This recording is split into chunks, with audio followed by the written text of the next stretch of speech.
जय श्री राम।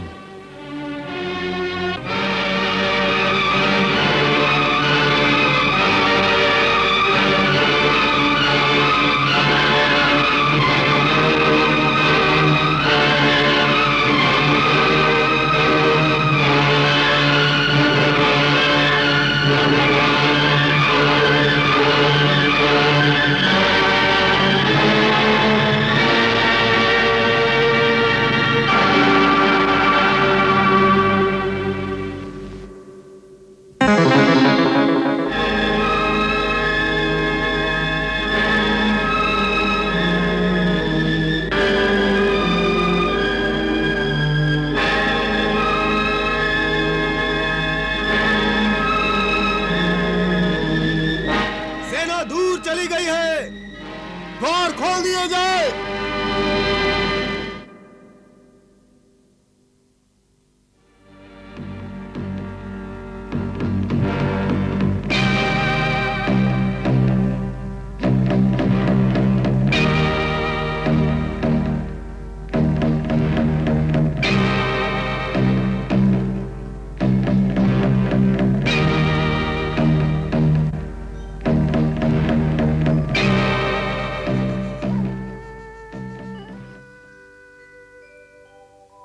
शांति दूत ने राम का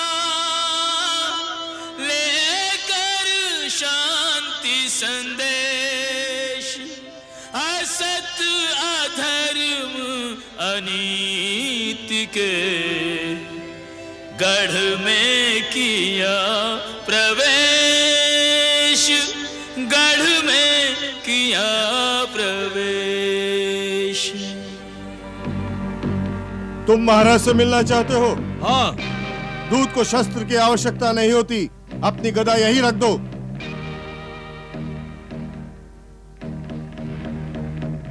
जय श्री राम।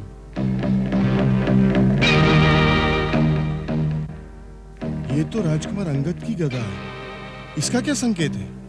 उन्होंने दूत से अपने शस्त्र छोड़ने के लिए कहा होगा, इसलिए राजकुमार ने अपनी गदा उन्हें न देकर अपनी सेना के पास भेज दी।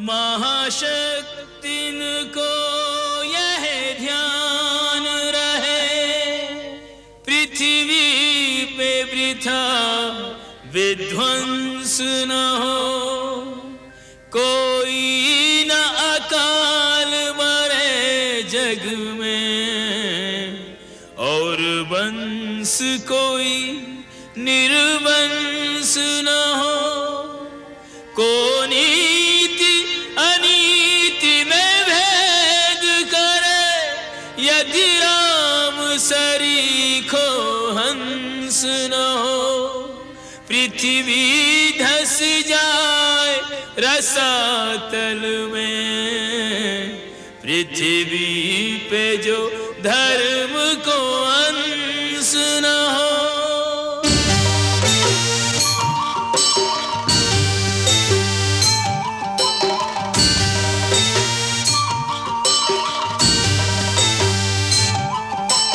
राक्षसों के दल बीच अंगद चला है, ऐसे निर्भय सिंह जैसे हाथियों के दल में,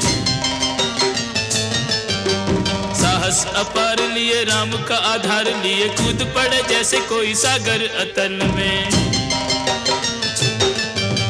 रोके न किसी के रोके बढ़ता ही चला जाए, सूर्य का प्रकाश जैसे घने जंगल में, राम जी की सेना में है बड़े बड़े योद्धा पर, अंगद सा एक न विवेक बुद्धि बल में, राम जी की सेना में है बड़े बड़े योद्धा पर, अंगद सा एक न विवेक बुद्धि बल में।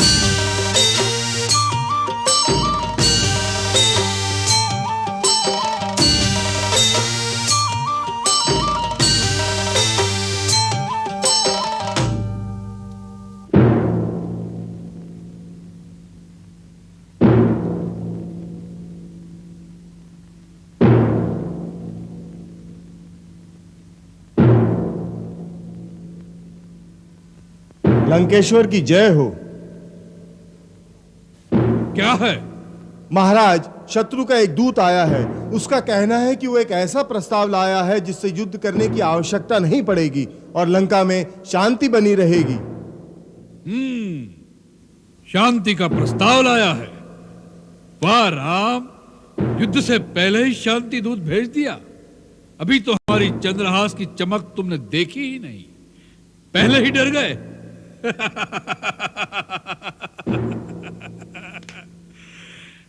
भेजो उस दूत को।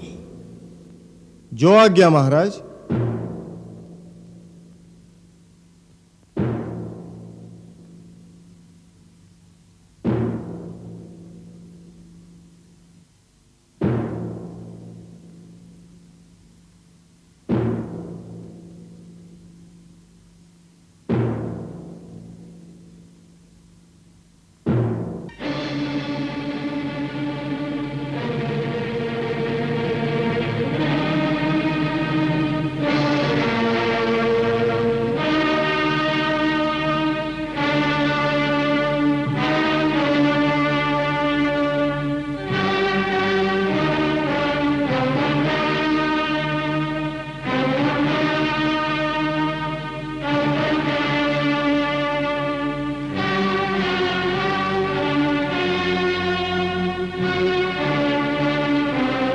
वानर, कौन हो तुम और क्या संदेश लेकर आए हो?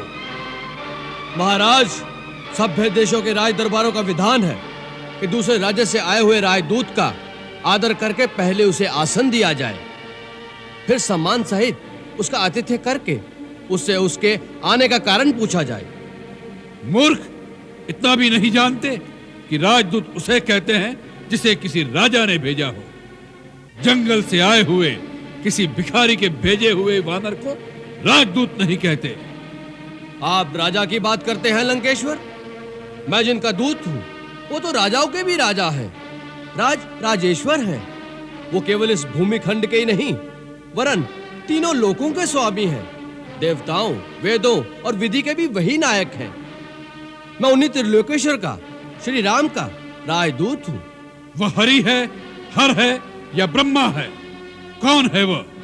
तुम इतने बड़े बड़े वार्तालाप जिसके लिए सुना रहे हो, उस तुम्हारे राम की वास्तविकता केवल इतनी ही है कि वह एक भटकता हुआ वनवासी है जिसे अपने राज्य से भी निकाल दिया गया है। बताओ, उस भिखारी ने क्या संदेश देकर भेजा है तुम्हें? महाराज रावण, आपने मेरे स्वामी राजेश्वर श्री राम का अपमान किया है, इसलिए मुझे नियमानुसार इस सभा से चला जाना चाहिए। राजदूत का सम्मान उसके राजा का सम्मान होता है, इसलिए राजदूत का प्रथम कर्तव्य है कि वो अपने सम्मान की रक्षा करे, क्योंकि मेरे अपमान का अर्थ होगा मेरे स्वामी राजेश्वर श्री राम का अपमान। इसलिए मेरे लिए अब दो ही रास्ते हैं। पहला तो ये कि जहां मुझे सम्मान पूर्वक आसन नहीं दिया गया मैं उस सभा से ही चला जाऊं, परंतु जो मैं संदेश लाया हूं वो इतना महत्वपूर्ण है कि उस पर लंका निवासियों और सारी राक्षस जाति का जीवन और मरण निर्भर है। इसलिए मेरे लिए दूसरा रास्ता यही है कि मैं इस सभा में अपने लिए एक राज्योचित आसन स्वयं ही निर्माण कर लूं, जिस पर सम्मान पूर्वक बैठकर मैं अपने राजा का संदेश आप तक पहुंचा सकूं। जय श्री राम।